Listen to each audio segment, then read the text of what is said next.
안녕하십니까. 경희대학교 소프트웨어 융합학과 이성원 교수라고 합니다. 오늘 여러분께 설명드릴 부분은 저희 경희대학교 소프트웨어 융합학과가 어떤 학과인지를 소개드림과 동시에 그보다는 조금 더 크게 우리 소프트웨어라는 것 이런 분야에 대해서 전반적으로 좀 설명을 드릴 거고요. 그와 연계해서 저희 소프트웨어 융합학과는 어떤 걸 공부하는지 설명을 드리고자 합니다. 제목 자체는 인공지능의 시대, 세상이 소프트웨어에 스며들다라고 되어 있고요. 아무래도 최근에 인공지능이 화두로 되어 있기 때문에 제목을 이렇게 잡았는데 주제 자체는 소프트웨어다라고 생각을 하시면 되겠습니다. 일단 여러분들이 소프트웨어에 대해서 이해를 하기 위해서 첫 번째로 설명하고자 하는 것은 소프트웨어를 만드는 사람들이라는 것은 어떤 사람들인가 이런 얘기들을 좀 해보고 싶어요. 슬라이드를 보게 되면 소프트웨어를 만드는 사람들에 대한 구글 검색 이미지들을 볼 수 있습니다. 통상 왼쪽을 보게 되면은 책상에 앉아서 노트북, 수많은 모니터 이런 사진들을 많이 볼 수가 있어요. 실제로 오른쪽과 같이 노트북에 큰 모니터, 머그컵, 종이 이렇게 작업하는 모습들로 많이 표현이 되고 있는데 소프트웨어를 만드는 사람들을 통상 소프트웨어 프로그래머라고 얘기합니다. 이 이유는 소프트웨어라는 것이 컴퓨터에게 일을 시키는 건데 우리는 그 일을 시키는 그 작업을 프로그래밍이라고 얘기하고요. 그 작업을 취하는 사람들을 프로그래머라고 얘기합니다. 실제로 소프트웨어 프로그래머에 대한 위상은 조금씩 좋아진 것 같아요. 지금 보게 되면은 2023년도 바로 이제 학생 희망 직업 상위 10호, 10위 이렇게 되어 있는데 초등학교, 중학교, 고등학교 학생들이 선호하는 직업에 대한 통계 자료들을 좀 볼 수가 있습니다. 보게 되면 중고등학교 학생인 경우에는 5위, 4위 컴퓨터 공학자나 소프트웨어 개발자가 들어가 있는데 이런 식으로 이제 소프트웨어 개발자에 대한 위상은 많이 올라갔죠. 실제로 대학생들에 대해서 일하고 싶은 기업을 손꼽으라고 하면 2023년도에 삼성, 카카오, 네이버, 현대자동차처럼 사실 소프트웨어를 안 할 수가 없는 회사들이 순위에 올라가고 있는 걸 볼 수 있기 때문에 최근에 소프트웨어에 대한 관심, 소프트웨어 프로그래머가 되고 싶은 사람들은 많이 늘어났습니다. 자, 그렇다 그러면 소프트웨어에 대해서 많이 알고 있는 학생들도 있겠지만 모르는 학생들을 위해서 저희의 뿌리를 한번 알아보려고 합니다. 소프트웨어를 최초로 개발했던 분은 공식적으로 1815년에 태어나신 러블레이스 백작 부인이라고 저희가 지칭하고 있습니다. 1800년대, 굉장히 오래된 얘기죠. 컴퓨터의 역사는 그리 오래되지 않았지만 프로그래밍의 역사는 사실 컴퓨터의 역사를 앞섭니다. 1815년에 태어나셔서 1852년에 돌아가신 이 백작 부인 러블레이스는 실제로 영국에서 태어나신 분이고요. 프로그래밍을 하셨습니다. 당시에는 컴퓨터라고 부를 수 있는 장치가 만들어지고 있었으나 실패했고요. 그 실패한 컴퓨터 위에서 논문을 한 편 쓰셨는데 이 논문이 놀랍게도 현대 프로그래밍 언어의 한 40%에서 50%의 개념을 정립하셨습니다. 따라서 프로그래머의 역사는 굉장히 오래됐다라고 볼 수 있고요. 화면에 보는 것과 같이 이 백작 부인 러블레이스를 우리 소프트웨어 분야에서는 최초의 프로그래머로 명칭하고 있습니다. 실제로 동작하는 소프트웨어에 대한 역사는 1900년대로 돌아갑니다. 당시 2차 세계대전이 있었던 당시에 굉장히 복잡한 무기, 사실 이제 대포, 탄도 계산을 위한 용도로 컴퓨터를 만들게 됐는데 당시에 돌아갔었던 전기가 주입이 되고 실제 계산을 했었던 최초의 컴퓨터를 애니악이라고 부르는데 화면에 보는 것과 같이 화면 우측에 이 네 분께서 최초로 동작하는 프로그램을 만드셨고요. 이때 난수계산, 우주선, 일기예보 이런 용도로 프로그래밍을 했습니다. 따라서 실제로 동작하는 프로그래밍의 역사는 1940년대 지금으로 시작을 한다 그러면 약 70년 정도이니 소프트웨어의 역사도 굉장히 깊구나 이런 것들을 알 수가 있고요. 한 분 더 설명한다 그러면 슬라이드의 제목도 인공지능이라는 단어가 들어갔고 가장 최근에 인공지능이라는 화두가 크니 이 슬라이드에 있는 이분이 아마도 언급해야 될 제일 유명한 분 중에 한 분이 아닐까 싶어요. 성함은 앨런 매시슨 튜링이라고 부르는 분이고요. 1912년에 태어나셔서 1954년에 돌아가신 분입니다. 영화의 주인공으로도 표현이 돼서 굉장히 히트를 쳤던 분인데 영화 이미테이션 게임의 주인공이기도 하셨고요.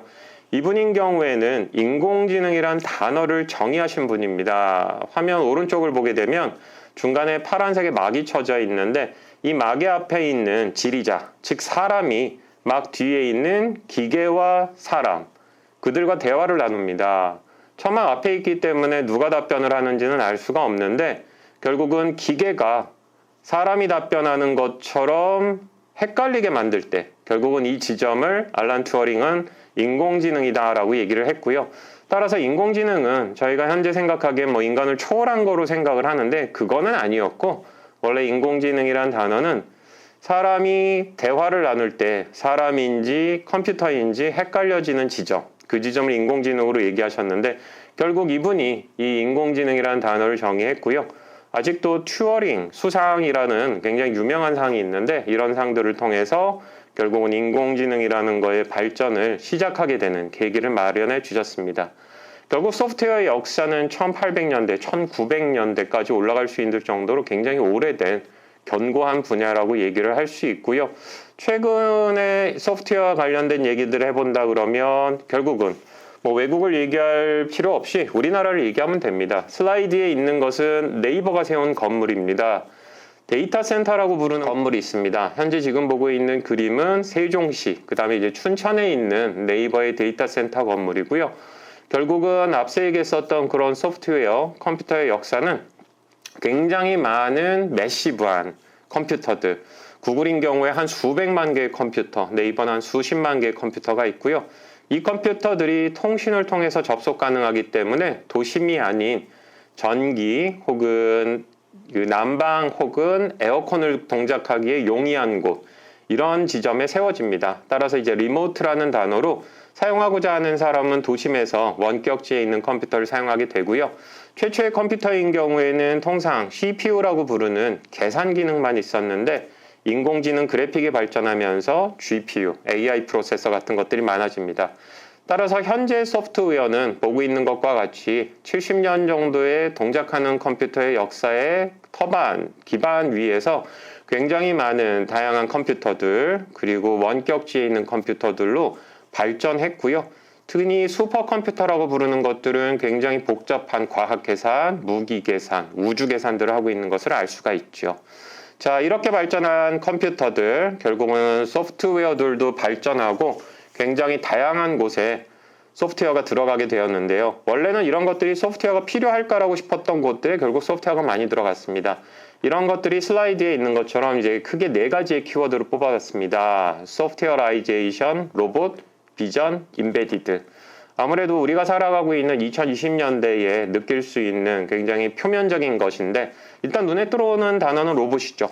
그래요. 슬라이드의 오른쪽에 있는 것과 같이 현대자동차가 인수한 보스턴 다이내믹스라는 회사가 굉장히 로봇으로 유명합니다.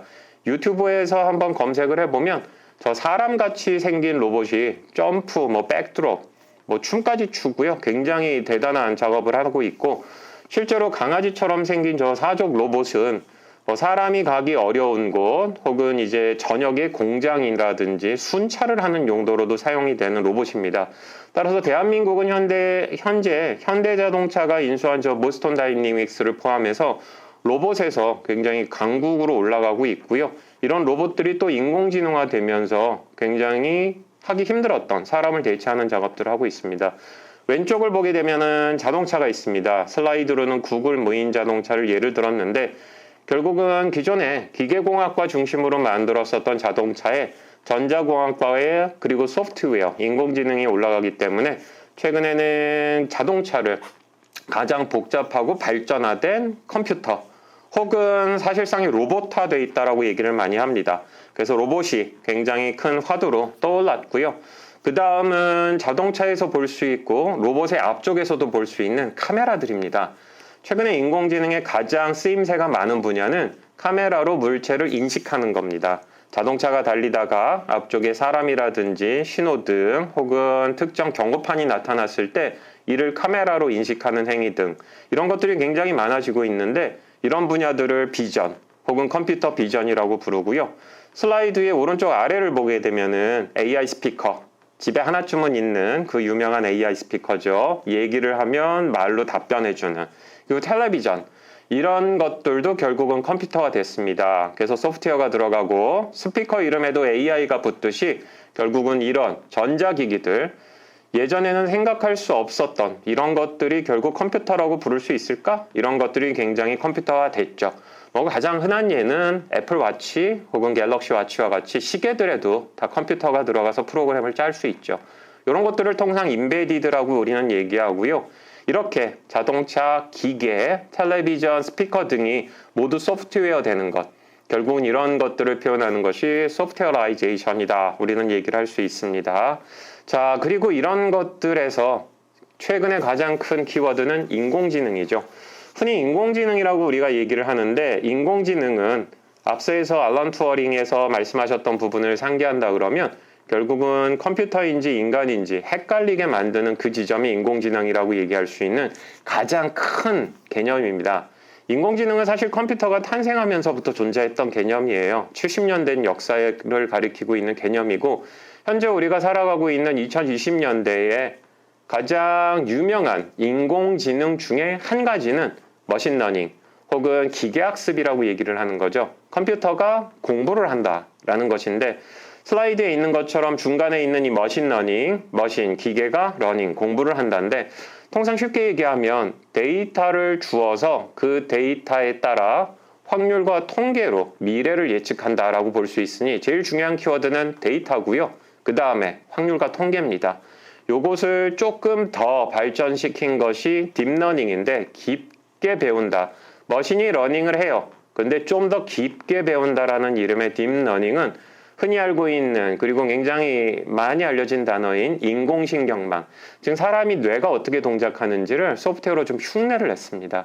따라서 소프트웨어가 수많은 분야에 활용이 되고 있고요. 더불어서 인간의 뇌를 모사해서 프로그램에 집어넣은 이런 인공지능이 가장 유명한 현재 우리의 세상이다라고 얘기를 할 수 있습니다. 따라서 여러분들이 어디에 가든 상식적으로 한 가지는 이해했으면 좋겠어요. 넓은 의미의 AI, 이것이 소프트웨어인지 사람인지 헷갈려지는 지점, 이것이 AI고요. 70년 된 역사입니다. 좁은 의미의 AI, 결국 머신러닝, 기계학습, 딥러닝 이런 부분들로 표현이 되고 있는 이것은 한 20년, 30년 정도의 역사를 가지고 있는 인간의 뇌를 모사했고 굉장히 많은 데이터를 속에서 확률과 통계를 꼽아내는 것이다. 이렇게 이해해 주면 좋겠습니다. 자, 더불어서 한 가지 더 얘기할 수 있는 것. 결국 소프트웨어 학과에 오고 싶어 하는 학생들이 점점 늘어났어요. 앞쪽에 있었던 얘기들, 뭐 교양 수업이라든지 다큐멘터리를 본다 그러면 이해할 수 있는 내용이지만 학생들이 이런 거를 보고서 본인의 미래를 결정하기 상당히 어렵겠죠. 결국은 여러분들이 소프트웨어 학과에 오고자 한다 그러면 뭐 점수를 맞추거나 취업이 잘 된다. 이런 이유도 있겠지만 결국은 소프트웨어에 대한 거부감이 아마도 없을 겁니다. 그 이유를 이 슬라이드에서 우리가 표현한다 그러면 최근에 여러분들이 접할 수 있는 소프트웨어 첫 번째로 웹브라우저가 있습니다. HTML, CSS, 자바스크립트라고 불리우는 기술들로 프로그래밍 하는 것인데 여러분들이 거의 매일매일 거의 24시간 들고 있는 스마트폰, 데스크탑, 노트북 속에서 웹의 세상을 경험하고 있죠. 결국은 1990년대 나온 30년 된 기술인 웹브라우저가 아마도 일반인들이 겪기에 소프트웨어라는 것을 피부적으로 느낄 수 있는 분야라고 볼 수 있고요. 그리고 잠잘 때에도 옆에 고이 모셔두는 스마트폰이 있죠. 결국은 스마트폰은 컴퓨터고요. 과거의 슈퍼컴퓨터의 수백 배의 능력을 가지고 있는 굉장히 막강한 컴퓨터입니다. 결국은 매일매일 주머니에 소중하게 들고 다니는 스마트폰, 이런 소프트웨어들을 경험하기 위한 훌륭한 수단들이 있고 더불어서 소프트웨어에 관심이 있거나 아니면 수시를 준비한다든지 아니면 이제 정시, 수시를 마치고 대학에 들어오기 전에 내가 프로그래밍을 뭔가 경험하고 싶다. 굉장히 많은 도구들이 있으니 첫 번째로는 프로그래밍 언어들이 쉬워졌습니다. 결국 프로그램을 짠다는 건 컴퓨터가 이해하는 말로 컴퓨터에게 일을 시키는 건데 쉬운 프로그래밍 언어들이 많아졌으니 가장 권장할 수 있는 건 파이썬이죠. 소프트웨어 융합학과와 컴퓨터공학과, 인공지능학과, 전자공학과, 경희대학교에 있는 이 4개의 학과들은 1학년 1학기 때 파이썬을 전공 필수로 듣게 하고 있고 파이썬은 모든 일반인들 문과, 예술, 디자인, 체육 상관없이 쓸 수 있는 언어입니다. 결국은 최근에 프로그래밍을 경험하기 참 쉬워졌고 접근하기 쉬운 것은 이런 프로그래밍 언어에 쉬워진 점도 있고요. 더불어서 프로그래밍 언어를 몰라도 프로그램을 개발할 수 있는 노코딩, 뭐 예를 들어 스크래치, 네이버의 엔트리, 혹은 앱을 만들 수 있는 도구들, 이런 것들이 많아졌습니다. 따라서 여러분들이 결국은 이런 것들을 통해 아마 소프트웨어에 대한 거부감도 없을 것이고, 이런 것들을 통해 프로그래머들은 이런 식으로 소프트웨어를 개발하는구나, 이런 걸 아마 경험할 수 있지 않을까 생각을 합니다. 그리고 이런 키워드들 중에 오픈소스 소프트웨어라는 것이 있습니다. 우리 소프트웨어를 개발하는 사람들, 처음부터 모든 것을 다 백지 상태에서 만들지 않아요. 이미 70년 역사를 가지고 있는 소프트웨어들은 특정 분야에 대해서 굉장히 많은 소프트웨어들이 선배들에 의해서 만들어져 있습니다. 그러한 소프트웨어들을 우리는 오픈소스 소프트웨어라고 부를 수 있고요. 오픈소스 소프트웨어는 본인이 다른 사람에게 내가 만든 프로그램을 사용해서 본인도 발전됐으면 좋겠습니다, 이런 철학을 담고 있는 굉장히 유명한 장르입니다. 따라서 여러분들이 하고 싶은 분야가 있다 그러면 그 분야의 오픈소스 소프트웨어들을 찾아보는 것도 굉장히 큰 도움이 되지 않을까 싶습니다. 자, 그렇다 그러면 이렇게 쉬워졌고 접근하기 쉬운 소프트웨어의 세상, 전공자들은 뭘 할까요? 프로그램을 전문적으로 개발하는 사람들이 있습니다. 첫 번째로는 슬라이드에 나와 있는 빨간색, 게임이죠. 결국은 게임 엔진이라고 부르는 유니티라든지 언리얼, 여러분들이 스마트폰을 사용을 해서 게임을 시작할 때 이런 단어들이 화면에 나옵니다. 이런 게임 엔진들, 접하는 사람, 사용자 입장에서는 신나고 즐거운 거라고 읽는데, 전공자, 즉 소프트웨어를 개발하는 사람들은 게임 엔진이라고 쓰고 첨단 융합 기술이라고 읽습니다. 지금 보고 있는 것과 같이 아이템, 장르, 세팅, 캐릭터, 인터페이스, 제스처, 랭귀지, 수많은 것들이 들어가 있는 종합 기술의 끝판왕이 게임이라고 생각을 하면 됩니다. 다음 슬라이드를 보게 되면은 게임 엔진이라고 되어 있는 것을 여러분들이 구글에서 찾았을 때 나오는 것들이 나옵니다. 게임 엔진이라고 치면 재밌고 즐거운 화면이 나올 거라고 생각을 하지만 놀랍게도 지금 보고 있는 것과 같이 화살표, 3차원, 굉장히 복잡한 그림들이 나오는데, 프로그램을 전문적으로 개발하는 사람들 게임 엔진 혹은 게임이라고 쓰고 수학 물리라고 읽습니다. 우리가 앵그리버드와 같이 새를 날린다고 칩시다. 새가 날아갑니다. 포물선을 그리죠. 수학과 물리예요. 그리고 여러분들이 게임 속에서 혹은 그래픽 애니메이션 속에서 해가 뜹니다. 해가 뜨면 빛이 날아오고요. 빛을 받는 곳은 색깔이 없고 빛이 다른 곳으로 향했을 때 음영이 발생합니다. 전부 물리입니다. 따라서 프로그램을 전문적으로 개발하는 사람들, 예를 들어 게임이라고 얘기했을 때 즐겁게 행복하게 소비자들이 겪도록 하기 위해서 수많은 전문 게임 개발자들은 수학과 물리와 이것으로 이루어져 있는 종합학문의 끝판왕, 즉 게임을 전문적으로 공부하고 개발한다고 보면 됩니다. 또한 앞속에서 얘기했었던 인공지능, 사람들이 쉽게 접하고 편하게 본인의 삶을 살 수 있기 때문에 매우 쉽게 접근할 수 있는 기술로 생각할 수 있어요. 뭐 예를 들어서 챗GPT, 바드, 그냥 말만 하면은 뭔가를 주죠. 하지만 이거를 개발하는 사람들은 어떻게 하느냐? 우리는 2020년대 머신러닝과 딥러닝과 같은 인공지능을 인공지능이라고 쓰지만 사실은 전문적으로 개발하는 사람은 이것을 수학이라고 얘기하고 행렬, 확률, 통계라고 얘기합니다. 결국은 더 나아간다 그러면 인공지능을 프로그래밍과 수학만 해서 짤 수 있다? 그렇지 않아요. 지금 보고 있는 이 슬라이드에서는 데이터 분석을, 인공지능을 주로 하는 사람들을 일컫는 단어, 데이터 사이언티스트라는 이름이 있고요. 왼쪽 아래를 보게 되면 도메인 널리지라는 부분이 있습니다. 인공지능이라는 것이 프로그램과 수학이지만 결국은 풀어야 될 문제가 존재합니다. 예를 들어서 인공지능을 굉장히 유명하게 만들었던 알파고의 고가 바둑이에요. 바둑이라는 것에 대한 이해, 그리고 바둑을 이해해서 프로그래밍과 수학으로 나타낼 수 있는 집단, 이런 사람들이 인공지능 프로그램을 전문적으로 만드는 사람들입니다.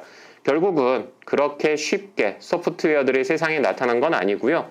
프로그램을 개발하는 사람들이 수학과 물리, 혹은 특정 분야에 대한 공부를 열심히 했기 때문에 이것이 가능합니다. 마찬가지로 로봇의 가장 대표적인 산출물인 무인 자동차도 지금 보고 있는 것과 같은 굉장히 많은 센서, 그리고 모터, 통상 우리는 액추에이터라고 부르는 입력을 줘서 행동을 만들어내는 장치들인데, 이런 것들에 대한 이해 속에 만들어내고, 그렇기 때문에 로봇을 만들기 위해서는 기계, 전자, 소프트웨어, 이런 융합 분야들의 사람들이 매우 필요하다라고 볼 수 있습니다. 또 한 슬라이드에서 보여주고 있는 것은 앞서에서 얘기했던 카메라를 통해서 세상을 이해하는 컴퓨터 비전에 대한 대표적인 사진입니다. 결국은 주어진 사진 속에서 물체를 찾고 이 물체가 무엇인지 식별해내는 것들, 이런 것들이 결코 쉽게 이루어지는 분야는 아니다라고 얘기할 수 있죠. 또한 인공지능은 과거에서 현재 넘어가고 있는 단계인데 앞서 컴퓨터 비전을 통해 인식하던 것이 유행이었다면 현재는 생성형 AI라고 부르죠. 갤럭시 S24, S24가 실시간 통역 기능을 갖춘다고 하는데 결국은 최근에는 컨텐츠를 만들어주는 세상까지 왔습니다.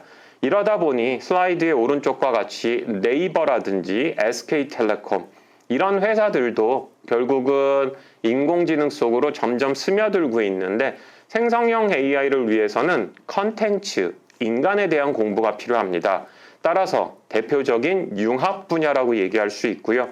결국은 이러한 것들이 2023년, 2020년대 소프트웨어를 정의하는 키워드들이라고 얘기할 수 있습니다.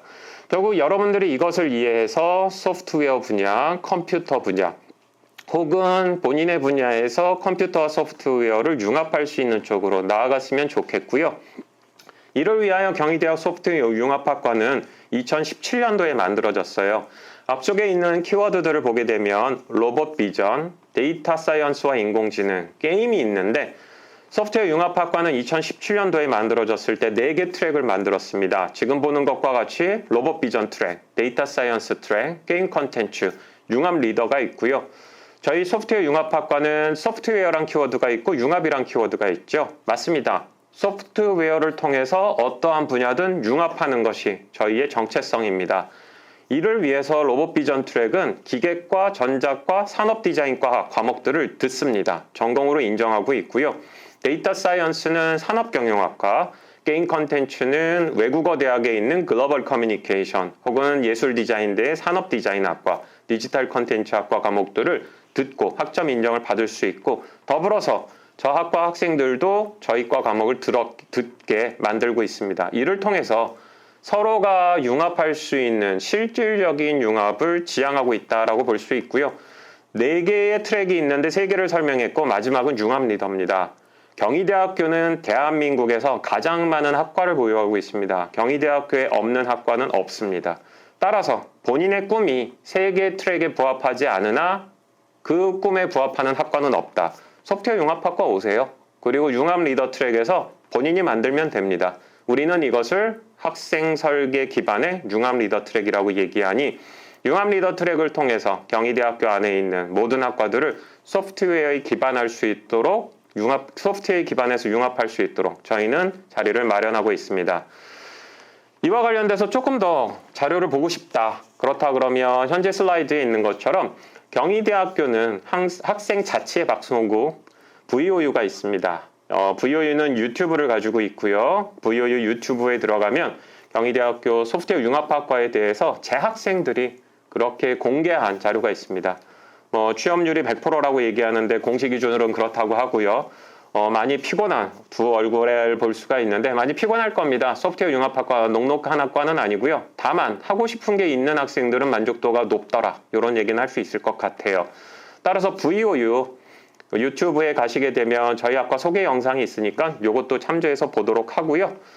저희 학과 홈페이지는 swcon.khu.ac.kr입니다.